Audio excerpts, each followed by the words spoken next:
Bismillahirrahmanirrahim. Assalamualaikum warahmatullahi wabarakatuh. Yang saya hormati Asesor PDD UKTPT.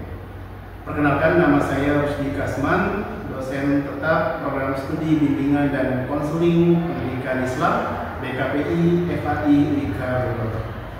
Perkenalkan, hari ini saya akan menjelaskan terkait dengan identitas dari mata kuliah yang saya akan simulasikan dalam video pembelajaran sebagai syarat Serdo Smart 2025. Mata kuliah yang akan saya simulasikan adalah salah satu mata kuliah inti prodi, yaitu mata kuliah BK Traumatik. Mata kuliah ini membahas tentang pengertian bimbingan dan konseling traumatik, tujuan bimbingan dan konseling traumatik, klasifikasi dan bentuk traumatik, penyebab traumatik, etika BK traumatik, isu PFA dan trauma healing, teknik BK traumatik secara individual dan kelompok. Sedangkan metode pembelajaran pada mata kuliah ini meliputi ceramah atau lecture, diskus atau diskusi, praktik terapi, simulasi, dan yang lainnya. Penilaian perkuliahan berdasarkan partisipasi kelas, tugas individu, tugas kelompok, dan ujian akhir.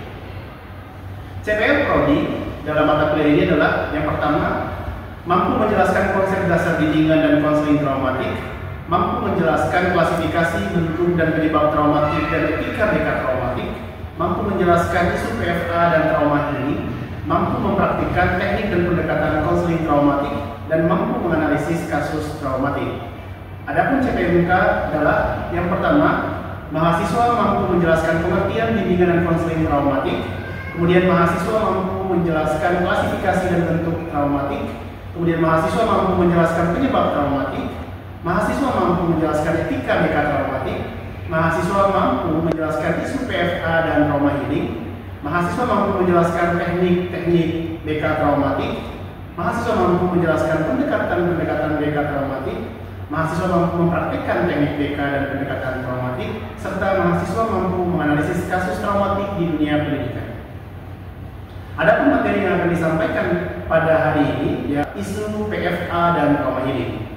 CPMK yang ingin dicapai dalam sub materi ini adalah mahasiswa mampu menjelaskan isu PFA dan trauma healing.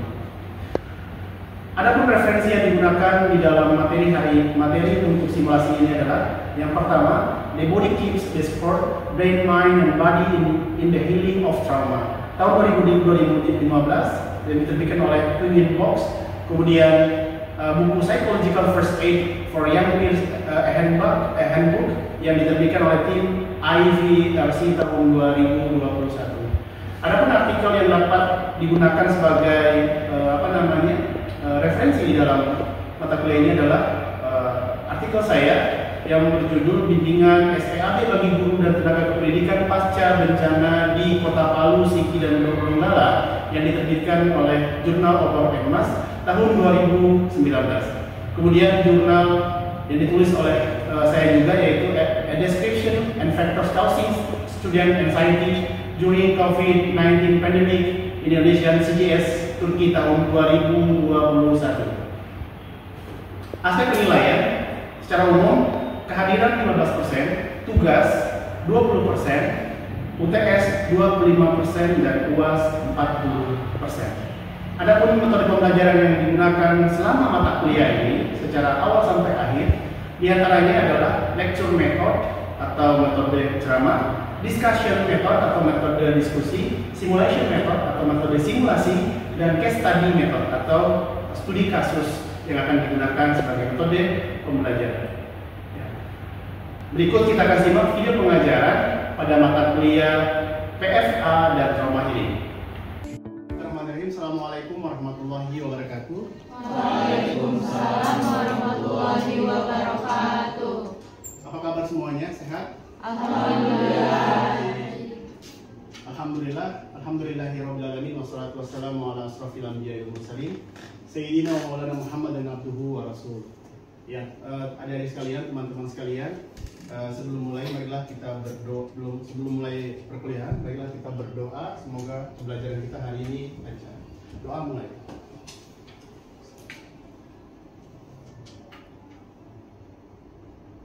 Baik. Terima kasih. Sebelum mulai, saya minta kalian mengabsen di siakat melalui handphonenya masing-masing.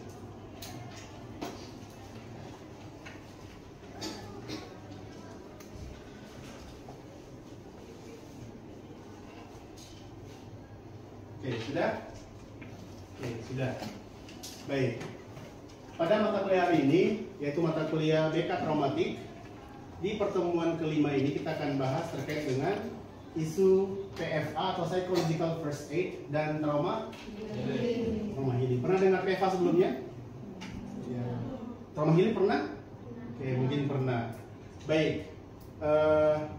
Insya Allah pada pertemuan ini tujuan dari tema pada hari ini adalah kalian bisa menjelaskan konsep dasar dan perbedaan PFA dan trauma healing. Kemudian secara CPMK-nya kalian mau menjelaskan isu-isu PFA dan trauma healing yang terjadi di sekitar kita. Nah, metode pembelajaran hari ini seperti biasa, persepsi, mengulas yang materi sebelumnya, kemudian ceramah atau lecture, serta metode discuss atau diskusi. Baik, sebelum mulai, kalian masih ingat materi apa yang kita bahas pada pertemuan sebelumnya? Faktor penyebab traumatik. Ya, trauma itu pasti ada faktor-faktor penyebabnya. Baik, ada yang masih ingat faktor penyebabnya? Oke, Sri, silakan Sri. Apa saja faktor penyebab traumatik? Faktor penyebab traumatik itu dari bencana alam dan juga kecelakaan. Oke, baik. Ada bencana alam dan kecelakaan. Itu bisa menyebabkan traumatik. Ada lagi selain itu? Oke, Adit. Salah satunya itu adalah pelecehan seksual, Pak. Oke, pelecehan seksual, dan pelecehan seksual merupakan salah satu yang sangat luar biasa di dalam menyumbang penyebab traumatik tersebut. Baik. Nah, ketika terjadi tekanan secara psikologis, contoh seperti ya Anda lihat di depan ini, bencana alam akibat alam yang banjir atau perang, itu terkadang menimbulkan tekanan yang luar biasa. Nah, tekanan-tekanan awal ketika terjadinya bencana alam, maka disitulah terjadi proses krisis atau krisis secara psikologis. Ya, jiwa pasti akan mengalami keguncangan yang luar biasa seperti itu. Ya. Ketika ini terjadi, maka apa yang dilakukan? Tentunya dibutuhkanlah dukungan secara psikologis. Nah, di sini teman-teman, adik-adik semua, proses terjadinya perubahan psikologis pada manusia ada beberapa fase. Menurut para pakar, ada fase dari 1 sampai 2 minggu. Nah, ini biasanya penanganan secara PFA. Kemudian fase trauma 1 sampai 3 bulan, biasanya penanganan secara DPA atau trauma healing. Dua-duanya masih bisa. Tapi kalau sudah fasenya 6 bulan ke atas atau post traumatik, maka dia harus trauma healing. Tidak boleh yang lainnya seperti itu. Nah, kejadian-kejadian ini pasti dialami oleh semua manusia. Ketika terjadi permasalahan psikologis akibat bencana alam, akibat pelecehan seksual dan yang lainnya, ternyata Allah menciptakan manusia itu punya mekanisme pemulihan secara alami. Artinya bahwa bisa pulih dengan alami. Yang pertama adalah pemulihan secara alami itu maksudnya ketika seseorang punya pengalaman-pengalaman tertentu akibat trauma tertentu, dia punya pengalaman yang sama atau pernah mengalami, itu biasanya akan bangkit kembali. Itu disebut dengan secara alami. Kemudian ada yang memiliki ketangguhan atau resilience. Biasanya mereka ini telah belajar atau berlatih seperti itu. Makanya ketika trauma mereka mampu untuk resiliensi. Dan ada juga yang mungkin secara alami tidak bisa, resilience belum ada, tapi mereka sangat membutuhkan dukungan psikososial orang-orang di sekitar kita. Makanya dukungan itu merupakan hal yang paling penting dalam upaya membuat seseorang bisa bangkit dari permasalahan trauma itu. Nah, di sini dukungan psikososial biasanya ada 2 cara. Yang pertama PFA atau Psychological First Aid, dan satunya lagi adalah trauma healing. Nah, ini yang kita akan bahas secara mendalam pada pertemuan hari ini. Nah, tadi karena kalian baru dengar PFA, apa itu PFA? Secara definisi, PFA itu adalah keterampilan sederhana yang dilakukan secara sistematis untuk mengatasi permasalahan dengan di awal atau dengan secepat mungkin untuk melakukan pemulihan secara psikologis di masa awal. Jadi ketika orang mengalami fase krisis yang tadi yang saya jelaskan di fase awal, maka itu paling ideal adalah PFA. Makanya orang yang punya masalah, Kita dengar saja, tidak perlu harus menjudge, dengar dulu saja. Itu bisa mengurangi berbagai beban-beban masalah. Karena di saat mereka seperti itu, tidak boleh kita melakukan justifikasi atau pengkoreksian yang membuat mereka tidak terima. Karena saat itu meskipun mereka salah, ibaratnya seperti itu, mereka dibiarkan untuk mengungkapkan apa yang mereka alami, dan kita harus menjadi pendengar yang baik. Itu PFA. Nah, tujuan PFA itu diantaranya ada 3. Yang pertama, mengurangi dampak negatif dari permasalahan psikologis di awal. Ada dampaknya, tapi setidaknya bisa terkurang. Kemudian, menguatkan fungsi adaptif jangka pendek dan jangka panjang. Misalnya, terkadang orang punya masalah, dia nggak mau keluar, akhirnya tidak mau bergaul. Nah, PFA ini membantu setidaknya dia masih bisa bergaul meskipun kadang masuk ke rumah dan kadang lebih menghindar. Tapi setidaknya dia sudah perlahan-lahan untuk bisa bergaul. Itu PFA. Kemudian akselerasi proses pemulihan lebih cepat secara psikologis. Intinya bahwa PFA akan membantu orang itu lebih cepat dibandingkan tidak sama sekali. Seseorang yang punya masalah kemudian dia dibiarkan, dia dicuekin, itu lebih lama dibandingkan orang yang mungkin kita ajak berbicara, mendengar, akan lebih cepat dibandingkan yang tidak. Nah, itu proses akselerasi. Jadi intinya adik-adik sekalian, PFA itu serupa dengan P3K. P3K apa? Pertolongan pertama pada kecelakaan. Nah, P3K itu biasanya kalau ada kecelakaan kita langsung bantu, tidak perlu panggil dokter kan ya, dan yang mengobati biasanya orang-orang yang terlatih juga. Takutnya ada yang salah, kayak tadi ditaruh di mata, itu kan bahaya ya gitu. PFA pun begitu, PFA sama, harus orang-orang yang terlatih, serupa itu ya. Nah, siapa sih yang bisa memberi PFA ini? Biasanya orang yang berada di sekitar situ atau orang yang bertugas, tapi mereka ini biasanya orang-orang yang sudah terlatih, sudah tahu cara-caranya seperti apa.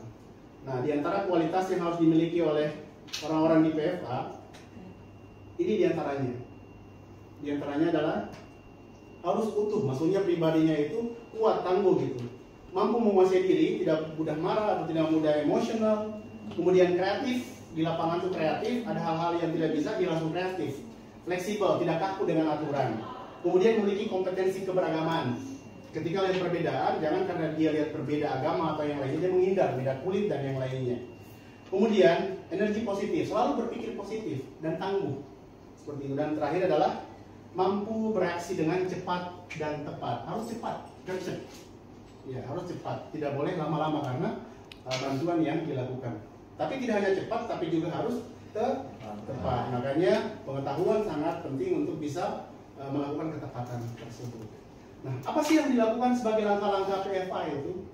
Langkah PFA itu pada prinsipnya hanya 3. Biasanya ada sebutan 3L. Look, kemudian listen, dan link. Pakai apa? Look, listen, and link. Seperti itu. Kita melihat, kemudian kita mulai mendengarkan dan menghubungkan atau link. Seperti itu. Itu maksudnya seperti apa? Orang yang biasanya punya jiwa PFA itu sangat peka terhadap permasalahan psikologis orang di sekitarnya. Ketika di sekolah atau di kelas ada yang duduk sendiri atau ada yang tiba-tiba kok dia berubah gitu kan, tadinya tidak aktif jadi aktif sekali, atau di lokasi bencana tidak semua orang pasti akan merenung dalam kesedihan atau marah-marah tidak jelas, tapi mungkin ada yang seperti itu. Itu kita harus pantau, lihat mereka yang seperti apa. Ketika sudah lihat, kita akan melakukan proses mendekati mereka, kemudian bertanya. Ketika bertanya, mereka bercerita, disitulah kemudian proses kita mendengar. Nah, ketika mereka bercerita, kita diam, kita tunjukkan empati, ya dorongan minimal, tidak perlu menjustifikasi, biar kita semuanya. Itu akan bisa mengeluarkan berbagai beban-beban masalah seperti itu. Nah, mendengar ini adalah salah satu obat yang sangat luar biasa. Karena tidak semua orang bisa menjadi pendengar yang baik. Semua bisa jadi pendengar, tapi tidak semua bisa menjadi pendengar yang baik. Nah, ketika dia sudah bercerita dan kita mendengar dengan baik, segera kita hubungkan. Hubungkan itu apa yang dia butuh, apa yang dia inginkan, kita hubungkan. Seperti itu. Karena membutuhkan itu merupakan hal inti yang pasti dialami oleh orang-orang yang mengalami masalah. Tidak ada yang tidak dibutuhkan, pasti dia butuhkan. Nah, menghubungkan ini setidaknya bisa mengurangi permasalahan mereka. Jadi ini adalah tiga cycle atau langkah inti di dalam DPA, seperti itu. Nah, kita mengenali siapa, kita coba dengar dengan baik, setelah itu kita menghubungkan. Ya. Karena banyak orang bercerita, saya hanya mendengar, tapi kemudian dia bisa berubah seperti itu. Ya. Nah, itulah PFA. Baik, sampai sini ada yang bertanya tentang PFA? Silakan. Saya Pak. Oke, Dipa, apa yang ditanyakan? Ingin bertanya Bapak, Silakan. berapa lama sih waktu yang ideal untuk PFA itu dilakukan? Oke, nah PFA biasanya itu dilakukan di fase awal krisis. Orang ketika punya masalah, maka dia langsung itu boom sekali, ya luar biasa. Nah di saat fase-fase itu, maka PFA dilakukan. Nah PFA dilakukan berapa lama? Sebetulnya PFA ini kapan saja boleh. Tapi biasanya kalau sudah lebih daripada sebulan, maka orang ini akan sudah mengalami problematika secara psikologis sudah sangat problematis. Ya, dia butuh penanganan secara serius. Ya, kalau di awal itu hal yang lumrah terjadi pada seseorang. Orang kalau dapat bencana pasti marah enggak? Ya, kadang marah, sedih enggak? Nangis iya, siapapun itu. Ya, bahkan Rasulullah pun demikian. Nah, makanya butuh mendengar, butuh orang bercerita itu penting sekali. Terkadang orang tersebut tahu, tapi dia butuh orang lain untuk PFA. Jadi berapa lama? Di saat-saat awal 1 minggu, 2 minggu itu butuh pendampingan luar biasa sampai 3 minggu seperti itu.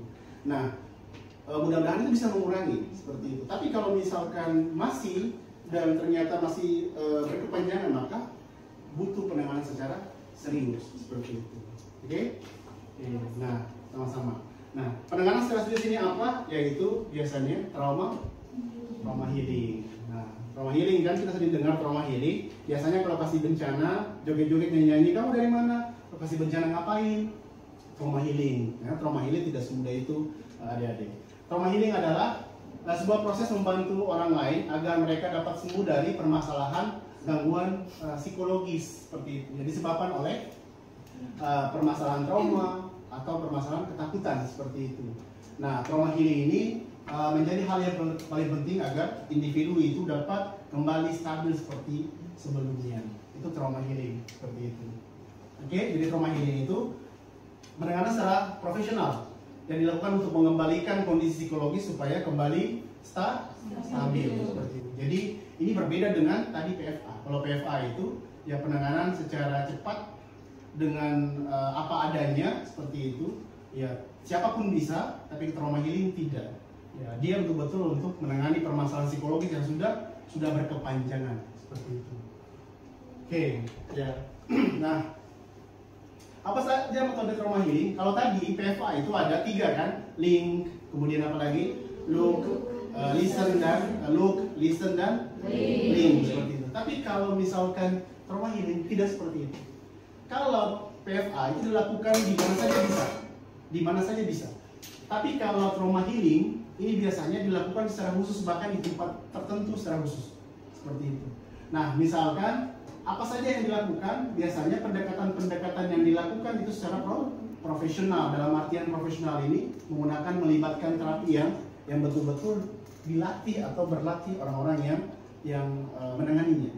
Nah, diantaranya adalah terapi CBT atau cognitive behavioral therapy, terapi exposure atau terapi desensitisasi sistematik, terapi gestalt, terapi meaning terapi, bahkan terapi-terapi yang bersifat keislaman, psikoterapi Islam. Nah, untuk masalah terapi ini nanti akan di pertemuan-pertemuan akhir baru kita akan mencoba untuk berlatih beberapa terapi secara psikologis. Bahkan bagaimana pendekatan PFA secara simulatif kita akan pelajari di akhir-akhir perkuliahan. Nah, tadi ini waktu pelaksanaannya, ketika fase trauma 1 sampai 3 bulan, nah ini biasanya sudah ditangani secara trauma healing. Ya. Jadi tidak boleh lagi ditangani dengan PFA, umumnya seperti itu. Karena ini problemnya sangat luar biasa seperti itu. Nah, kemudian biasanya ada fase yang lebih dari 6 bulan. Kenapa? Karena umumnya orang yang mengalami trauma di bawah 6 bulan itu mereka bisa sembuh sendirinya. Tapi kalau sudah 6 bulan terus menerus, tahun, 2 tahun, 3 tahun masih ada, nah itu disebut dengan post traumatik, itu sudah mengakar. Nah, ini yang menjadi sesuatu yang sangat penting untuk ditangani. Nah, penting nggak sih orang yang trauma itu diatasi? Sebetulnya ada gejala-gejala psikologis yang mungkin tidak harus segera. Misalnya dia trauma, mungkin dia hanya takut biasa, gelisah biasa, tapi kembali lagi mungkin seperti itu. Tapi ketika gejala psikologis muncul, dia sampai pingsan, dia sampai mungkin akan mau bunuh diri, bahkan melakukan tindakan-tindakan yang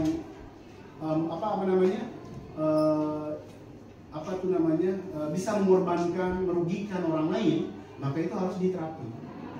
Terapi secara trauma healing. Tapi kalau misalnya tidak, oke, itu mungkin masih bisa ditolerir seperti itu. Itu berkaitan dengan waktu pelaksanaan trauma healing. Nah, siapa saja sih yang berhak memberi trauma healing? Di antaranya adalah para ahli seperti itu. Di antaranya adalah psikolog.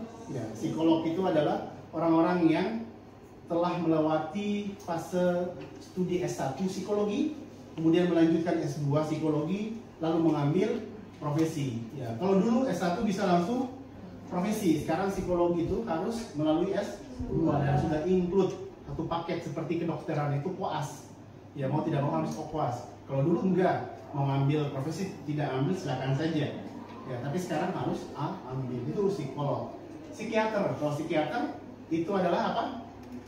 Dokter yang memiliki kemampuan terapi psikologis. Mereka mengambil spesialis kejiwaan. Kalau konselor, orang yang mengambil profesi ya konseling seperti itu. Nah, mereka memiliki kemampuan di situ. Kalau terapis, Anda tahu?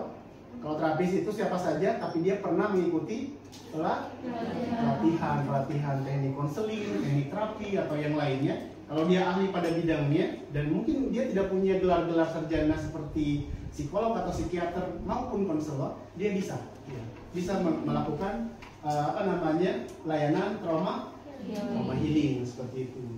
Kemudian ahli agama atau yang berkaitan. Kenapa ahli agama? Ternyata para ustadz atau mungkin kalau Kristen pastor atau pendeta itu mereka dengan kemampuan keagamaannya terkadang bisa memberikan efek secara psikologis, datang ke ulama, datang ke kiai, terkadang nasihat mereka, bahkan mungkin secara terapis keagamaan itu bisa, ya, karena mereka profesional di bidang mereka seperti itu. Nah, jadi kalau misalnya demikian, maka dapat disimpulkan bahwa PFA dan trauma healing itu berbeda. Nah, jadi kalau kalian turun ke lapangan, kemudian lihat orang menangani orang yang kena bencana, kemudian mungkin ada yang nyanyi-nyanyi dan yang lainnya bermain dengan anak-anak, itu bukan trauma healing. Karena selama ini banyak pemahaman terkait dengan trauma healing. Dua-duanya berbeda. Nah, PFA dan trauma healing memiliki hal yang berbeda seperti itu. Nah, PFA dan trauma healing memiliki tujuan yang berbeda. Waktu pelaksanaan itu biasanya kalau trauma healing itu biasanya di awal kejadian itu dan biasanya 1 sampai 2 minggu, kan seperti itu. Berbeda kalau trauma healing, fase awal terjadinya permasalahan traumatik biasanya minggu ketiga hingga bulan berikutnya. Bisa di minggu ketiga sudah bisa, tapi biasanya sebulan 2 bulan bahkan lebih dari waktu itu seperti itu. Bahkan kalau lebih dari 6 bulan maka sudah PTSD seperti itu. Tindakan, nah tindakan apa yang diberikan ketika PFA? Kalau PFA, tindakan yang diberikan ialah seperti tadi, 3 itu apa saja? Itu hal yang paling penting. Nah, kalau tindakan secara trauma healing, yaitu penanganan secara terapi psikologis oleh siapa? Profesional seperti itu berbeda di situ. Ya, pemberi layanan PFA, volunteer yang terlatih atau relawan atau fast responder. Mereka ini yang memberikan bantuan. Tapi kalau trauma healing siapa saja?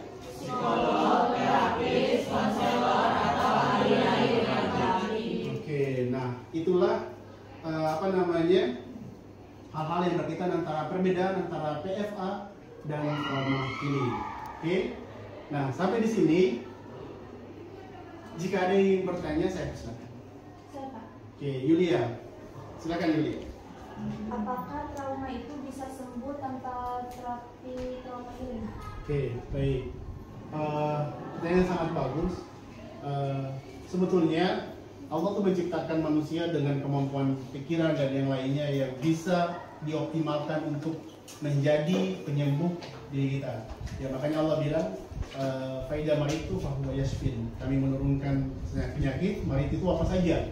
psikologis maupun secara fisik, dan kami lah menyembuhkan. Artinya ada obatnya gitu. Bahkan Allah bilang setiap penyakit ada obatnya. Meski bahkan itu adalah penyakit psikologis. Nah, kalau tidak ada penanganan secara khusus trauma healing, apakah bisa? Bisa. Yang pertama, keinginan dia didukung oleh keluarga, kemudian motivasi yang kuat, kemudian dukungan dari teman-teman sekitarnya, kemudian keinginan mau belajar, itu biasanya bisa seperti itu tanpa harus trauma healing ya. Makanya ada penyembuhan secara natural, yaitu tadi seperti itu, keinginan kuat dari diri kita. Karena kenapa? Di dalam proses terapi itu dia hanya menyumbang sekitar 15% penyembuhan ya, kalau di grafik itu 15% menurut ahli. Nah, yang paling besar 40% itu adalah family support dan diri itu sendiri, itu 45%, seperti itu. Baik, ya, sama-sama. Tidak ada pertanyaan? Oke, kalau sudah tidak, sebelum saya membacakan kesimpulan, mungkin ada yang bisa menyimpulkan. Ada? Oke, Nurul, apa yang bisa disimpulkan dari materi hari ini? Jadi PFA itu dilaksanakan di fase awal-awal traumatik itu terjadi, sementara trauma healing itu dilaksanakan 3-6 bulan trauma itu terjadi. Baik, jadi PFA itu di awal-awal kejadian sebuah traumatik, sedangkan PFA itu mungkin 3 bulan atau lebih dari itu. Ketika sudah melekat, maka dia dilakukan trauma healing, seperti itu. Ada lagi selain itu, ada yang bisa? Saya, Pak. Oke, Agung. Kalau PFA itu dapat diberikan oleh siapa saja yang memiliki proses pelatihan. Oke. Sedangkan kalau trauma healing itu dilakukan oleh ahli tenaga atau tenaga profesional seperti psikolog, psikiater atau konselor. Baik, jadi kalau PFA siapa saja yang terlatih mau belajar, tapi kalau untuk trauma healing berarti yang profesional seperti psikolog, apalagi konselor, ya, psikiater, ya, terapi, dan siapa saja bisa melakukan itu. Dan kalian dipersiapkan kelak bisa membantu orang-orang yang berada pada fase-fase atau permasalahan seperti itu. Baik, terima kasih. Semoga materi hari ini bisa bermanfaat buat kalian dan bisa menjadi pemahaman dan pengetahuan baru buat kalian. Terus kembangkan ilmu yang kalian dapatkan hari ini. Terima kasih untuk semuanya. Sampai ketemu lagi di pertemuan selanjutnya. Kita tutup kelas ini dengan membaca doa kafaratul majelis.